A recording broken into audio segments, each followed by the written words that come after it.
The 25 is going to start 27th here today. Now, this is a young driver. When you talk to the guys on his team, they say he's got great character. Watch what happened to him here in qualifying. Overshooting it, backs it into the wall. I talked to the guys about it on the crew. Billy Venturini told me, he said, you know what? That's something I've never seen him do. He was going after Kyle Larson. He had the confidence. He thought he could get him, and he just Field is set. Here we go, racing live from Pocono.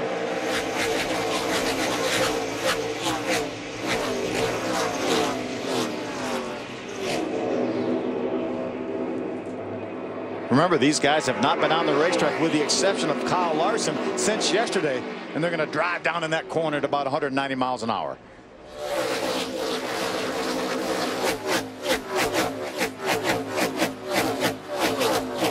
It's got to be a huge advantage for Larson, at least on the opening lap or two, to have already gotten your brain up to speed. Exactly, and that's what, there's no substitute for track time, and that's exactly why Kyle is in this race, to get track time to help him tomorrow.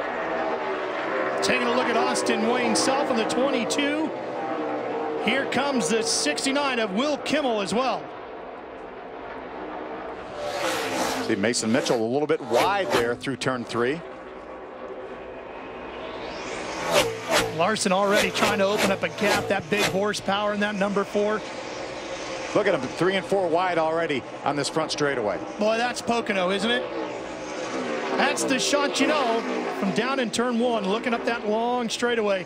And here comes the 69 of Kimmel down the inside. Will Kimmel gets to the inside of the 52 of Matt Tiff to take over that spot.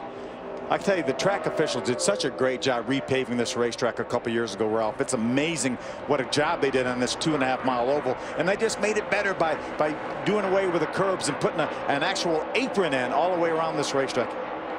John West Townley in that 15. He's not wasting time, Phil. He's on the move. Looks like he's got a little bit of a bump in the front nose of that car. On the right side there. Yeah. Looks like he got into the back of somebody. Right now he trails a 77 of Tom Hessert. Jim, did somebody not start as quick as he was hoping for, or did he have to move somebody out of the way? I did talk to him before the race. He said with that 3 hours of sleep, he knows he's got his work cut out for him from the back with a very fast car. I did not see the damage, nor did the... He has it refired. But this is a great opportunity here. We've completed 7 laps. When the leaders come back around, it'll be 8 laps. A lot of the guys talked about maybe stopping this early so they know they can make it on one more stop. You see, just gets a little bit sideways right in the center of the corner. Let's see if he gets up there. He gets up there right to the safer barrier, stays out of it. Woo. Can't get much closer than that, can you? But he was all by himself, just got a little bit loose there. Incredible the speeds at this racetrack. Boy, his foot was firmly planted on the brake there, wasn't it? As he tried to get that thing to come to a stop before he got to the safer barrier. I was talking to Frank Kimmel in the garage area, and I said, hey, how green flag waves with 16 to go here in Pocono. Saw Kyle Larson. He was doing his best not to beat him to pit road. And look at 4 and 5 wide. And Tift has got a couple of cars right behind him. Can Larson get to the corner first? Oh, he does, but it's going to be tight, and we're going to have 2 cars spinning. Tift is involved, as well as the 25 of Boston, and that's going to bring out another caution. Tough to break. We saw them 4 and 5 wide, and they have to funnel down to at least 2 wide as they got down to turn number 1. And the 52 of Tift and the 25 of Boston make contact. 2 of the better cars in the field. We knew this restart was going to be challenging.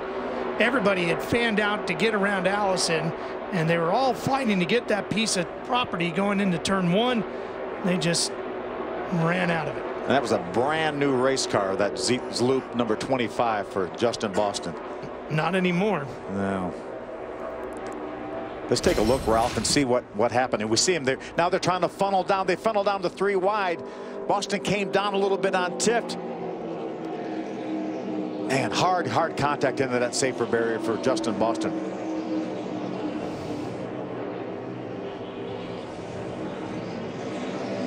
They just ran out of racetrack there. They were tight there. They were 3 wide getting in this corner.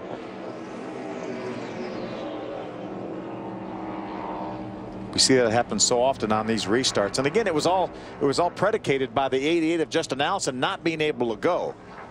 One more look at it. I don't think Justin Boston realized that Matt Tifft had somebody underneath him. He thought Matt Tifft would take his normal line down to the very bottom of the racetrack. Justin came down. Watching from Coughlin. You know, it wasn't aggressive, Phil. They were just right there. At those speeds, a slight contact is all it takes. Doesn't take much, does it? No, it certainly doesn't. But boy, they sure paid the price. Well, the owners did. Yes, they did. Well, they're going to clean this up.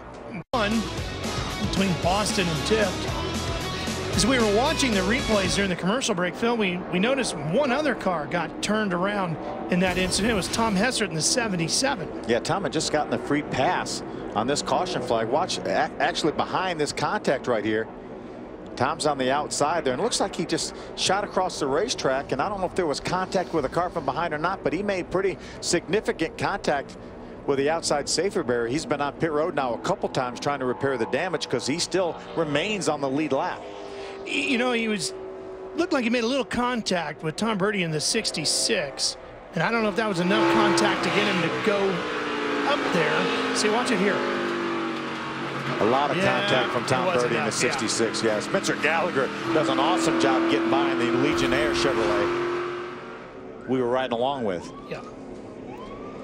Well, while we're still under yellow, the laps are still ticking off here. So it looks to me, Phil, I'm going to guess we're going to have less than 10 to go when this thing goes back to green. Yeah, there's going to be a bit of a cleanup over there in turn one. Larson was the fastest car on the racetrack that time, but only about a half a tenth faster than Mason Mitchell. Mason is making that clean air work for him. Here's Allison to the inside of Enfinger. Got him as they go into one. Almost a slide job as they go through that tricky turn one. Grant was going to try to do the crossover and get back underneath him, but looks like Allison's going to be able to hold on to it now, going after Frank Kimmel. Gets a little tougher here, but he's not intimidated at all. To the inside. He's going to pick off another one, and you know Grandpa Donnie's got to love what he sees there. Justin all the way up to the 6th spot and moving away from Frank Kimmel. He had lost 8 spots on the restart, and now Allison from 4th to 12th, and now back up to 6th. I think now's the time that, that's Igdalski. Oh, what a tough break for Nick. Career best finish going here once again. He was up to 7th, and now he's headed to the garage. Kyle Larson gained a little bit more ground. He gained about a tenth and a half that lap.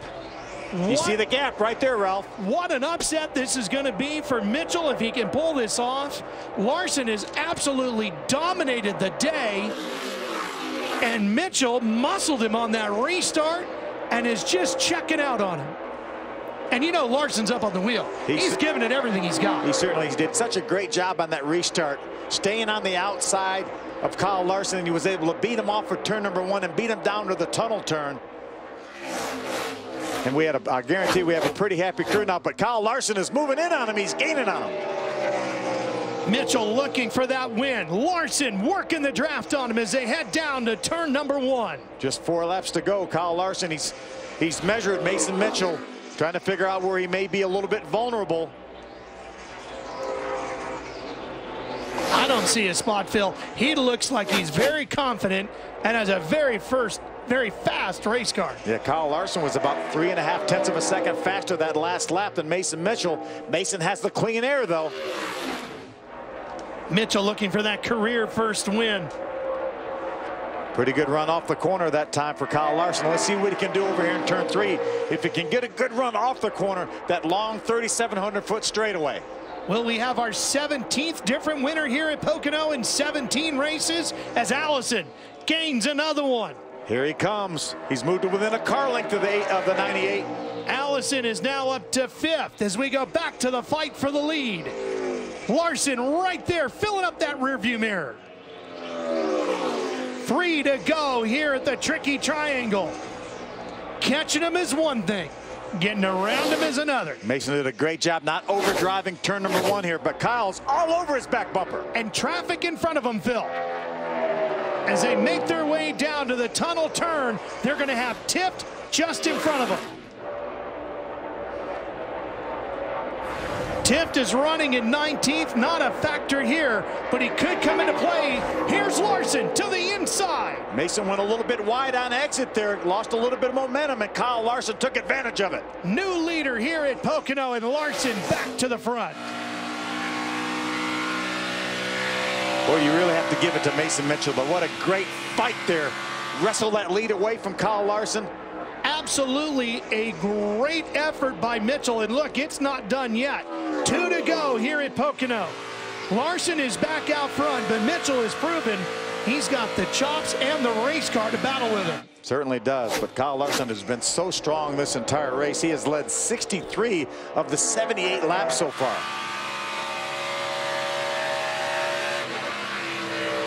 There's Tift looming in front of him. Look how fast they catch him. They both get around him. Cost Kyle Larson a little bit of momentum there, but Mason Mitchell can only get to about 3 car lengths behind. He's there now, and they got another car coming. Mitchell has been a runner-up 3 times in ARCA. Doesn't want to do it a 4th. Coming down for the white flag here. Just one more lap. He's trying to break the draft on him. Larson way to the bottom. White flag waving. Mitchell has the draft now as they head to 1. The gap was less than a second, just 5/10. One more trip down to the tunnel turn. Looks like he's going to be clear of traffic. I think he has a clean racetrack in front of him.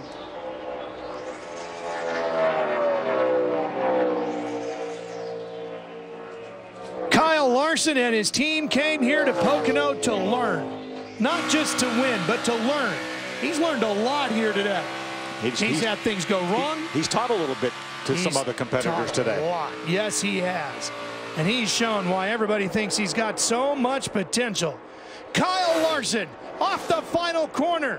His first ARCA win in his 3rd start. The 34th different driver to win at Pocono, and it's Kyle Larson, becoming the 17th different driver to win in the last 17 races here with ARCA at Pocono. How about John West Townley all the way from the back of the pack from Texas last night and finishes 3rd.